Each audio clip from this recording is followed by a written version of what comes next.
guys, welcome to my channel The Daily Vlogger. ఈ రోజు అవియల్ ఎలా చేయాలో చూద్దాం. ముందుగా స్టవ్ ఆన్ చేసి కుక్కర్ పెట్టుకొని 2 గ్లాసెస్ వాటర్ వేసుకొని ఇందులోనే బీన్స్, క్యారెట్, చిక్కుడుకాయ, ఉర్లగడ్డ, వంకాయ, తెల్ల గుమ్మడికాయ, గోరు చిక్కుడుకాయ అన్నీ ఇలా వీడియోలో చూపిస్తున్నట్టుగా కట్ చేసి వేసుకోవాలి. ఇప్పుడు తగినంత సాల్ట్, హాఫ్ స్పూన్ పసుపు వేసి మొత్తం ఇలా కదిలించి మూత పెట్టేసుకొని 2 విజిల్స్ వచ్చాక దింపేసుకోవాలి. ఇప్పుడు పచ్చి కొబ్బరి, పచ్చిమిర్చి 150 గ్రామ్స్, 2 స్పూన్స్ పచ్చెనపప్పు వేసి మిక్సీ వేసుకోవాలి.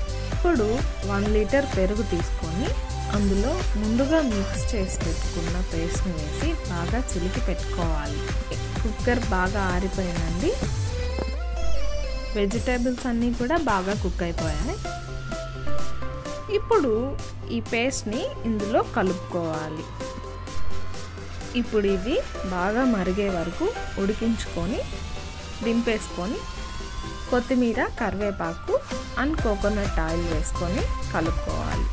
Tasty aviyal ready. మీరు కూడా ట్రై చేయండి, చాలా ఇష్టంగా ఇంట్లో అందరూ తింటారు. ఈ వీడియో మీకు నచ్చినట్టయితే లైక్ చేసి షేర్ చేయండి and subscribe to my channel the daily blogger.